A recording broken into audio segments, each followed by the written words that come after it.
So we'll lie down in that sort of guard position. We'll get your hands to your knees, and we can swim the hands just inside the knees and let them hook over the shins, and we let the weight of your arms hang, so your hips get a light little stretch here, and we'll just let your lower back relax a little. We can also rock very gently, nice and easy, and we'll just work on some deep slow breathing. So we use your nose for the inhale, and then we exhale nice and easy. We all good? Nice simple position, so like that open guard position. Breathing nice and slow and smooth. We can gently pull on the knees, rock them around the place a little, see how we're feeling. It's almost like that happy baby position in yoga, or an open guard position. We just see where the tight spots are. We can change both hands onto your left leg. Let's cup that knee or upper shin. We'll lengthen out the right leg, and we'll just gently pull the knee towards the shoulder, just creating a light little stretch. And again, we can just rock a little bit, get used to that light static stretch, nothing too intense. We can release the pressure on that one. We'll slowly swap them round. One leg is nice and long, and then the other knee, we're pulling it towards the shoulder. And just that little rocking sensation, soften up any tight grimy spots we have around the hips.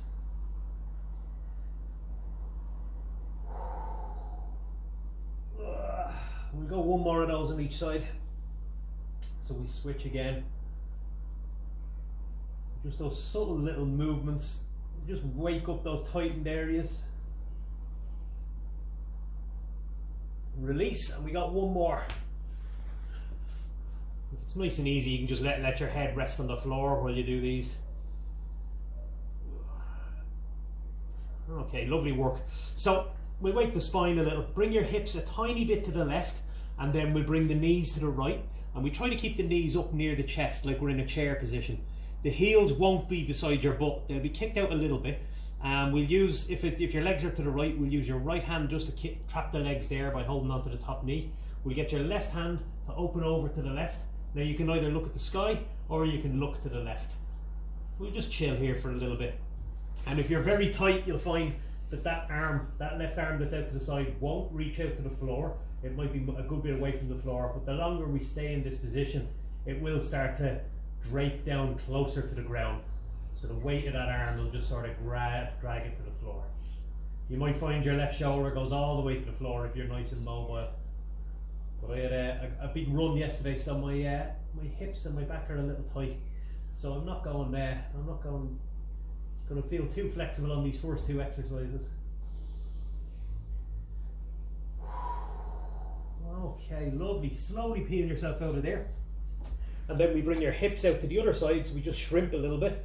We bring the knees across, and then we open out the right arm to the right hand side, your knees are to your left, and we just get comfortable there. Take your time to melt into that position.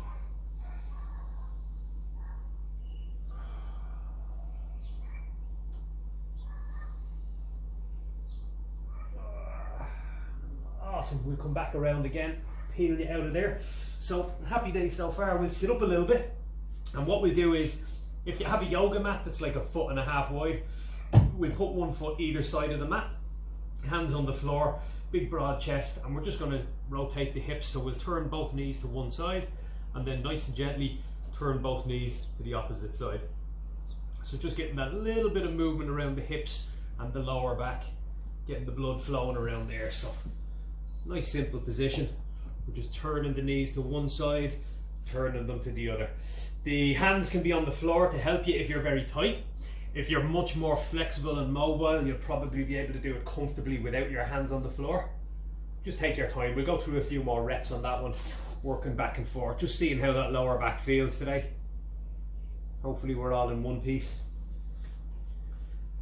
I know loads of us were missing training so much that we're just doing mad shit every day. Kettlebell workouts, bodyweight workouts, runs, just trying to stay sane. So what happens is when you're doing a lot of stuff that your body probably isn't used to doing, you just tend to pick up a bit more soreness as a result. You're just adapting to the new stimulus. So take your time. We'll pop up onto your hands and knees, and we'll sit into hero's pose, yoga position. We'll just get your feet under your hips like you're sitting in someone's closed guard. And if you're very tight, what we can do is we can take some weight on your hands, but if your knees and your feet and ankles feel okay, we can just sit there on the feet. We'll just relax the shoulders down a little bit, good posture.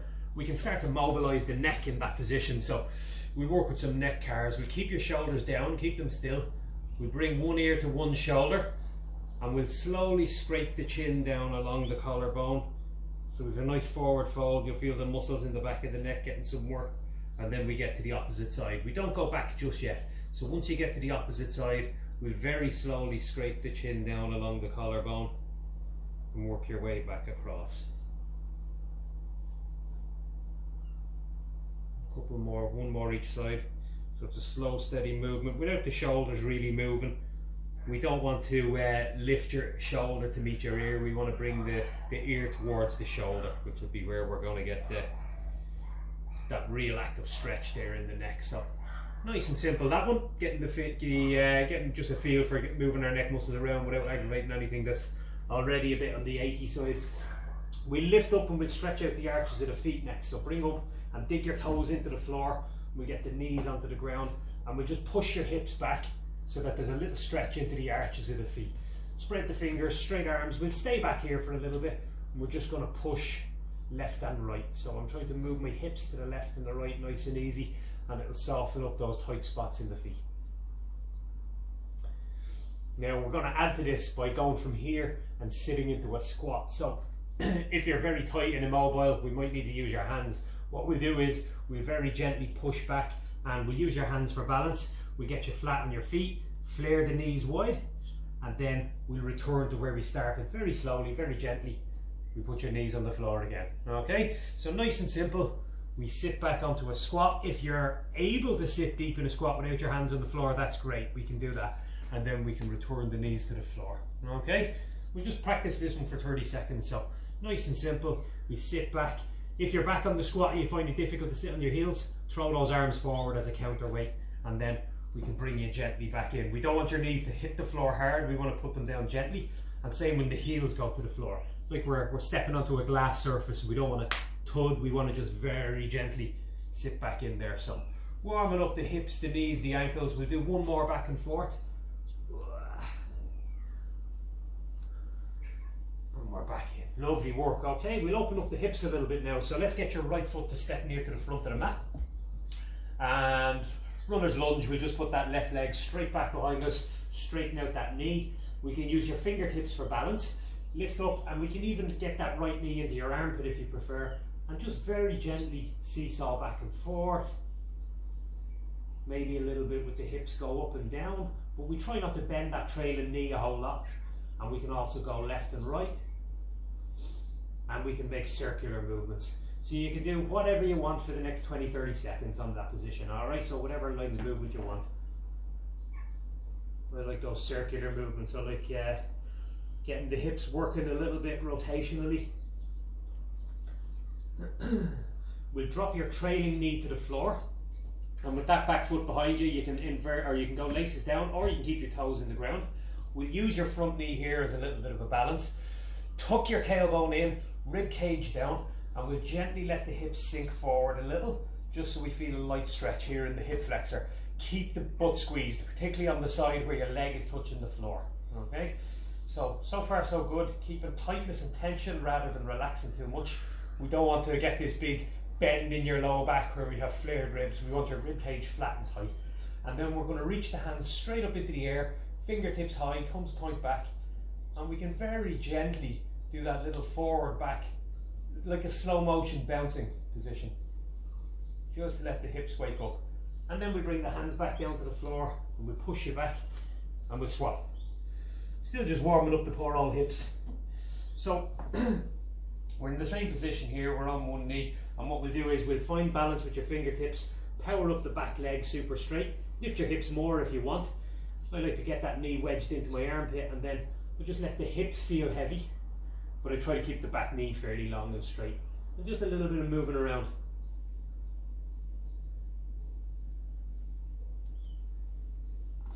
Circular motions, left and right, forward and back, a bit of up and down. Play with it all, see what it feels like. We'll drop the trailing knee on the floor. We'll use this front knee as a stabilizer, and then think about tailbone tucked in, so we don't have duck's ass, we don't want to stick it out, we want to tuck it in, rib cage down, a little sink forward, just see how that feels. We can reach for the sky, thumbs point back, rib cage is down, belly button is in, and even those little slow motion bounces, so a little bit of forward and back just to test the limits of the hips. And we bring the hands down and we ease back and see how we're feeling now. Okay, so next up we're going to go wide knees, so like a child's pose in yoga where we sit back and we do this, but we're also going to bring the feet a little wider here. Okay, so my knees are the width of my yoga mat here, and also my feet are the width of my yoga mat rather than being together in the middle. So nice easy frog stretch.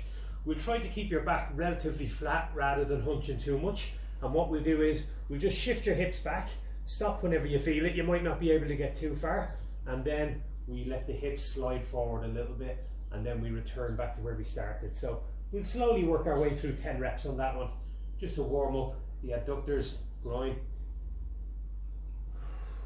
Nice easy movement.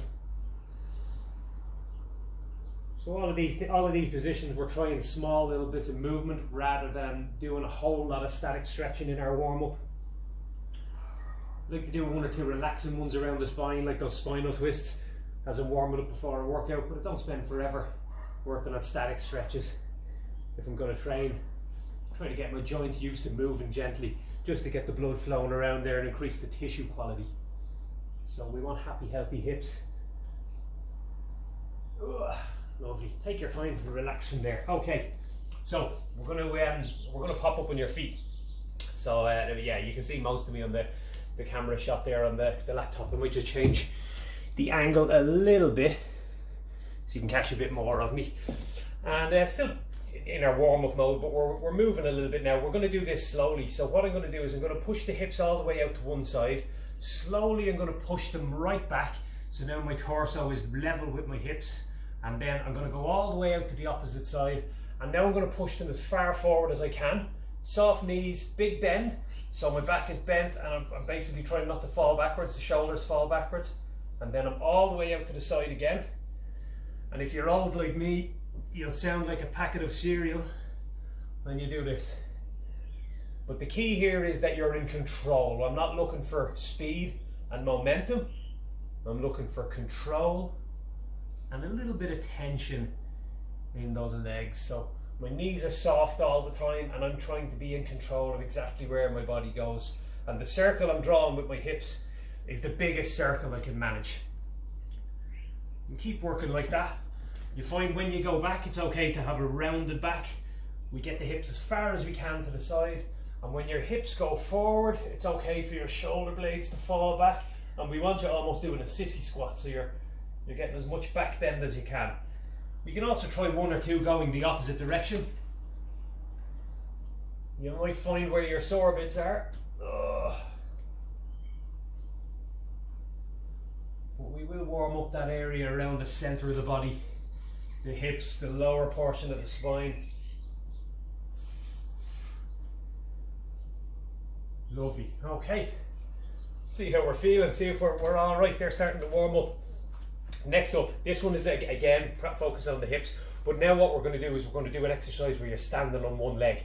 Okay, so the ability of this hip to stabilize my body while something else is moving. So here's what we're going to do. We're going to have one foot on the floor. We make that foot nice and strong on the floor. That's got to hold you. This second leg is going to stay long, locked out at the knee. And what I'm going to do is I'm going to keep the leg long. I'm going to try not to move my torso a whole lot, and I'm going to use my hip joint to draw the letters of the alphabet. Now what I don't want you to do, if you can see this foot, is to draw like this by just moving your ankle. Zero movement at the hip. What I want you to do is keep the ankle locked still, like you're wearing a cast on your foot. And imagine your heel is a pen, and I'm going to draw an A, then I'm going to draw a B, then I'm going to draw a C and a D. We're going to go right A to Z, okay? The key is that we're not trying to do them 100 miles an hour. I don't want to see arms swinging everywhere, okay? Take your time, you can start whenever you want. Find your position, be stable, draw the letters of the alphabet. They can be big letters, they can be small letters, don't give a shit. But we're basically trying to focus on making those subtle movements, while the standing hip has to then adjust to what you're doing. So what I like to do is I like to either hold onto the hips or put my hands in front of my belly. And that just lets me know that the upper body isn't really moving around a whole lot. If my arms are out to the side, sometimes I'll end up flapping them like wings to stabilize. You might find after a while that standing leg starts to burn a little. Think belly button in, core working nice and strong. We're stable and steady. I just realised I can't actually draw the alphabet and talk at the same time, so I don't know what the fuck I did, but it wasn't an A to Z. But once you finish, we can shake the legs out and relax. You might find a bit of a burning sensation going on. You might feel it in your glutes, your hamstrings, your calves. When you're ready then, we got to repeat on the second leg. So same thing, find your stable spot. Control, tension. We're not in a crazy hurry to get it done, although your hips might be telling you different. And remember, as I said, we want movement at the hips, so you're using your hip to initiate the movement rather than using your ankle to initiate the movement. We keep her going until you get through that A to Z.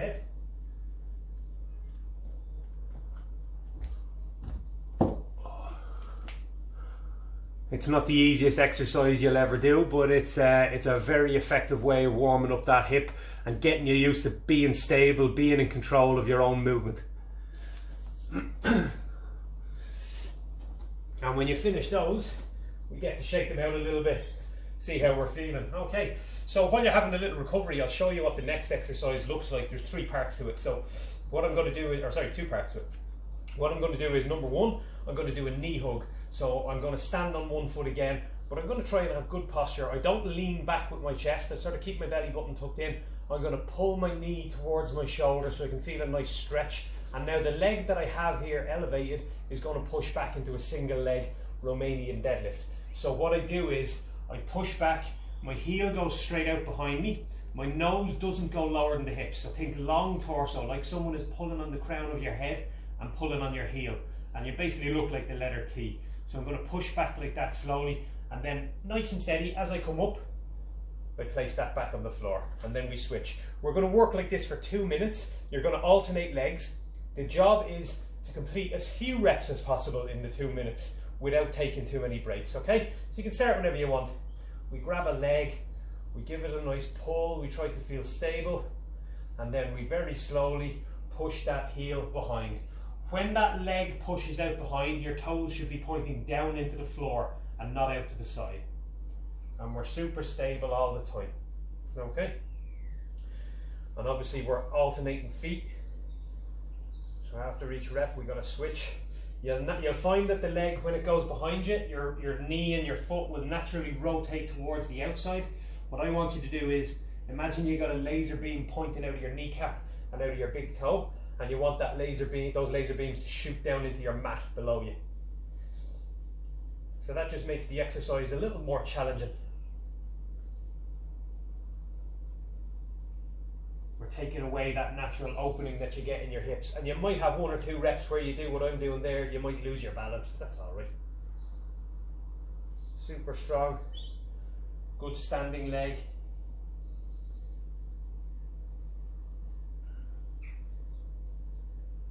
And we're getting good control over those hips. So before I train in the weight room, if I'm going squatting or deadlifting or anything tough on the low body, and before I do jiu-jitsu, these are kind of a staple of my warm-up. They wake up a lot of the soft tissue around the hips, hamstrings, glutes, those important muscles we use.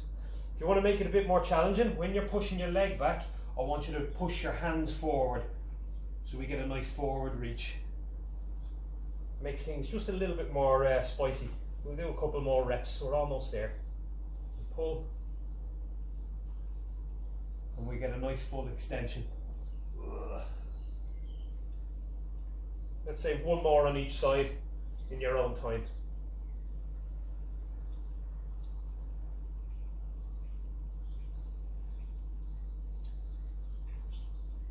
These single leg controlled hip movements are fantastic. because when we do jiu-jitsu or any contact sport, we have to be used to stabilizing our body weight on one foot a lot. Lovely. When you finish those, we'll shake the legs out.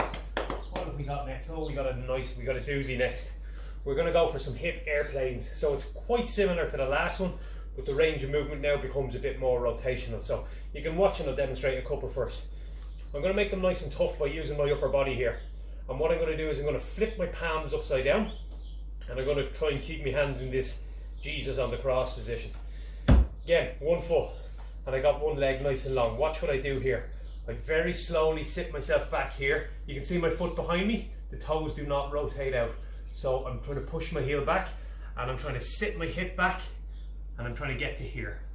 Looking like a funky airplane. At this point now, my palms are pointing forward and my thumbs are pointing up to the sky. So I haven't relaxed my shoulders, and my arms are in line with each other. Don't have them dropping down here or going back. I want them in line, like I got a broomstick stuck across my upper back. And then I'll really slowly return to the top position. Okay, let's do this one first for 3 slow reps, all on one side, and then I'm going to add a little something to it once we've done that. Okay, so when you're ready, reach out long through the fingertips, keep the shoulders externally rotated, and we sit back. You might be burning a little bit already. That's normal. Very steady. We come back up. Speed and power are not your friend here. Control and tension. Okay, so second rep. So we're sitting back, pushing the heel back. Oh, starting to lose it. And keeping that tension in the arms. Shoulders might be on fire. Super steady. Coming all the way back up again. And we got 1 more rep to go. Long fingertips. Arms externally rotated and rolling the thumbs back.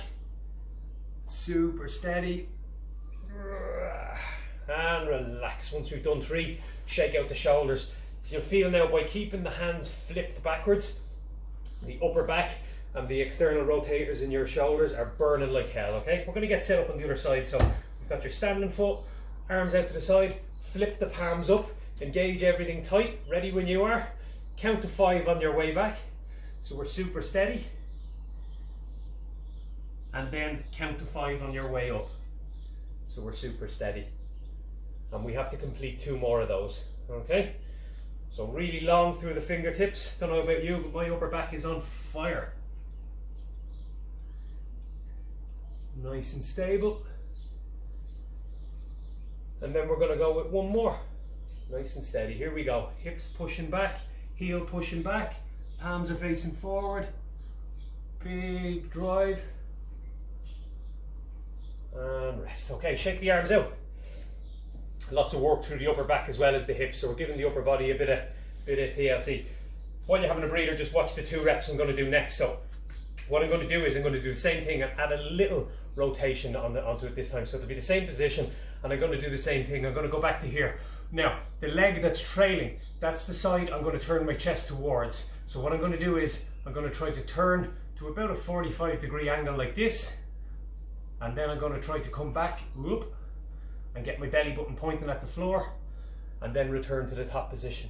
Okay, so just a little reminder, when that leg is going back, I'm not turning towards the side where my standing leg is, I'm turning towards the side where the rear leg is. And we're going to do 2 reps fairly slow on each side. Okay, 2 reps on one side and then 2 reps on the other.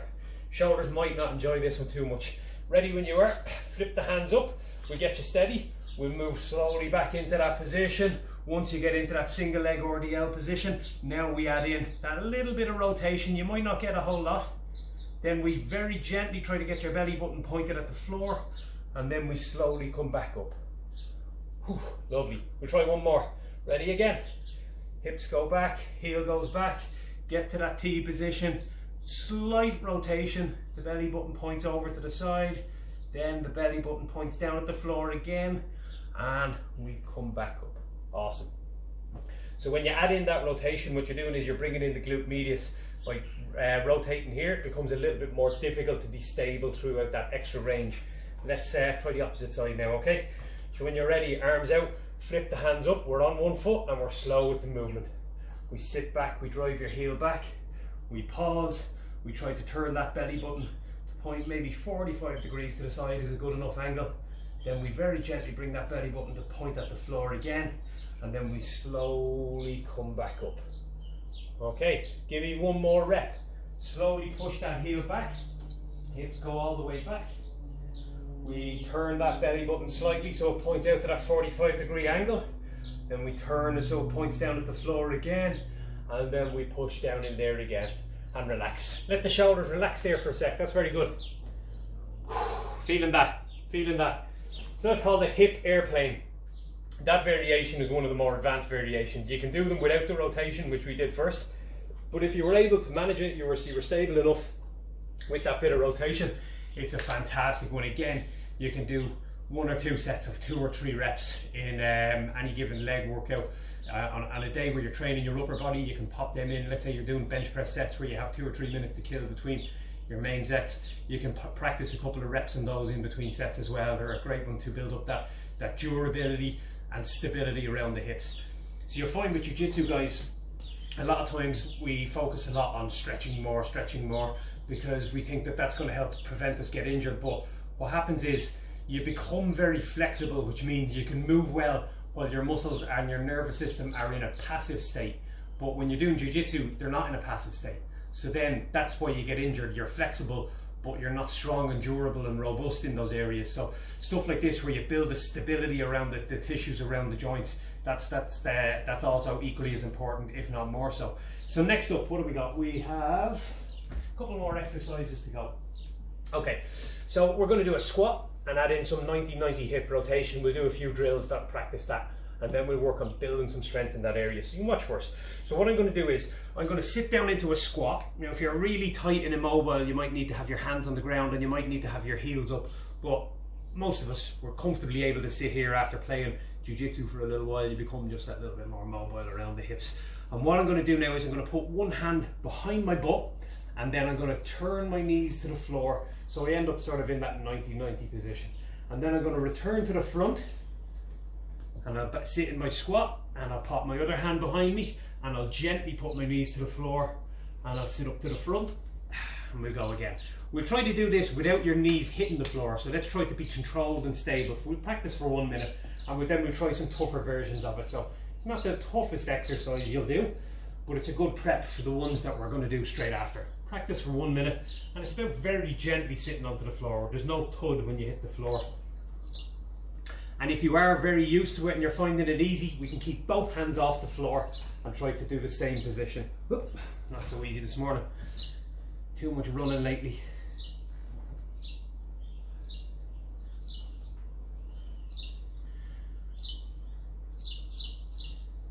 So nice and gentle. So we're just adding in that little rotational movement around the hips. And as I said, we're going to play with 1 or 2 more exercises that are going to focus on this. Okay, next up, we're going to have a little breather, and the next drill is very much the same thing, but we're going to come up into a sort of a combat-based position. So when you go over to one side, we get you onto the floor here, and then without using your hands, we're going to keep your knees here on the floor. We're going to project your weight forward, and we're going to extend through the hips. And then really gently, I bring my hips back, I sit onto the floor, and then I'll go to the front again, and I'll do the same on the other side. I'll turn and gently onto the floor, and then hips up and extend, and really gently I sit down so I don't crash back down to the floor. Okay, so let's practice 1 minute.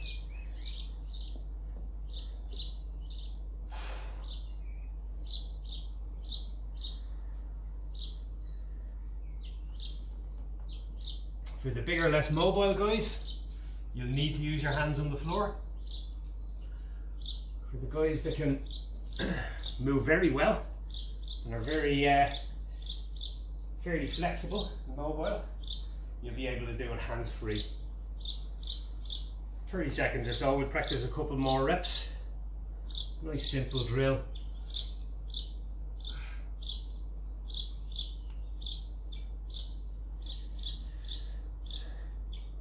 Again, great way to warm up the hips. It's not static stretching, but what you're doing is you're getting control over your hips and working through different ranges of movement. So it's a great drill to add in before a class. You can relax there now.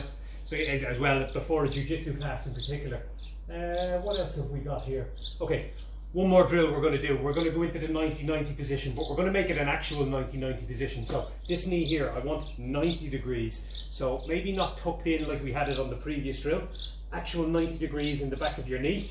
And also this one here, I'm just going to have to bring this knee back a little, and I don't want this foot behind my butt. I want to make sure there's an actual 90-degree angle in there behind that knee. So 90-90, that's the actual position. I'll show you from this side as well. So I make sure that I have that little bit of space there in behind my front knee, and that little bit of correct space there behind the trailing knee. Again, that foot is not tucked behind my butt now. It's a 90-90. You'll find you'll be leaned over to the side a little bit, and the tighter you are, the further you'll be. Don't worry about it, just do whatever's comfortable for you, okay? I have one decent side on this, and then when I do it on this side, it's way more challenging. So I'll show you this exercise on my good side, okay? What we're going to do is, we're going to post on this either side of the thigh that you have in front, we're going to post a hand on the ground either side, okay? Nice and strong, 2 arms lovely and straight, big broad chest, simple enough.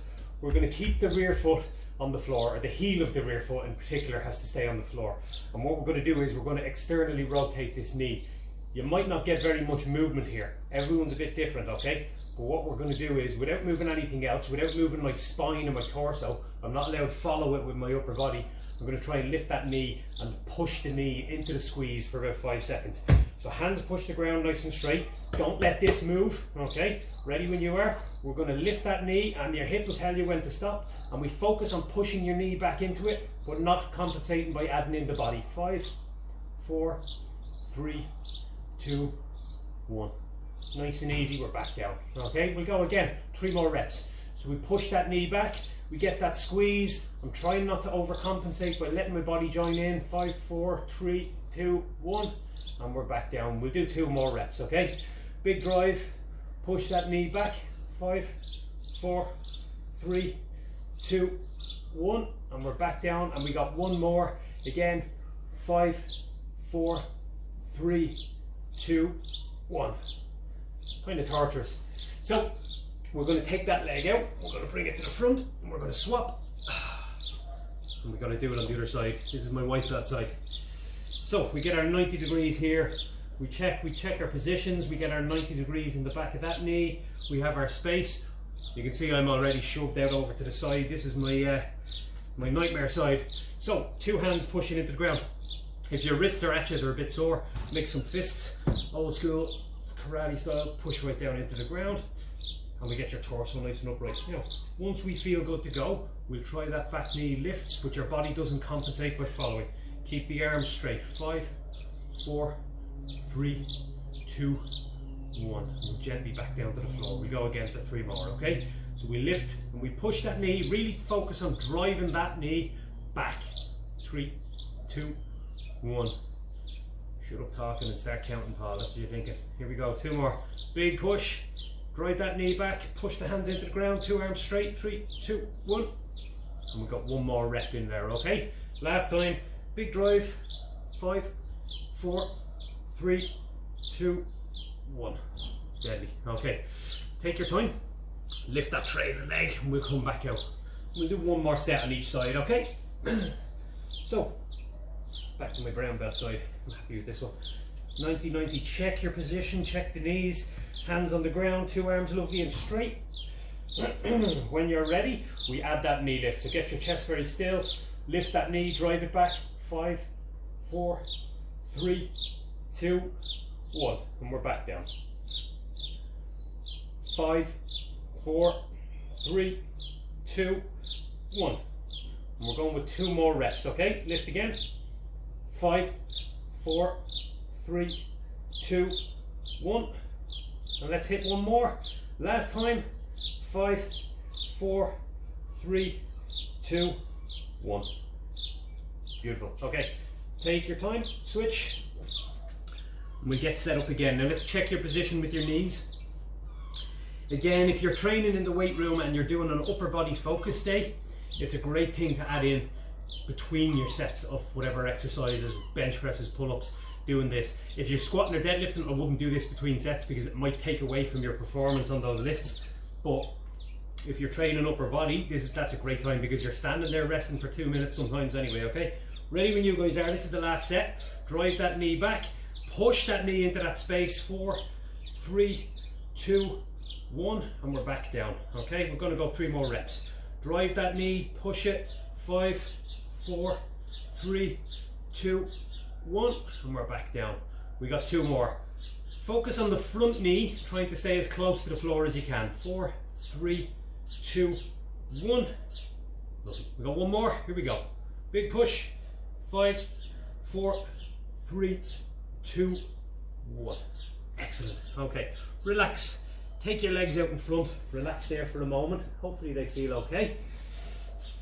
We'll just do 1 or 2 light exercises here to loosen things back up again. So we did this one earlier in the workout. Hands on the ground, maybe with your fingers pointed away from your hips. Big tall chest, and we'll just gently floss your hips. Nice and easy to one side, nice and easy to the other. Fairly simple, nothing too intense.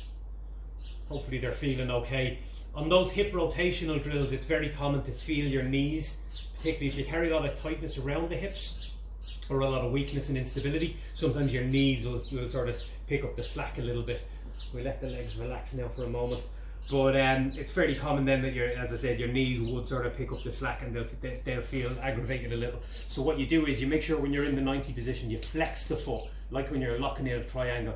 We don't want your foot relaxed and pointed away. We want the foot active and engaged, and that'll protect your knee, okay? So that's all.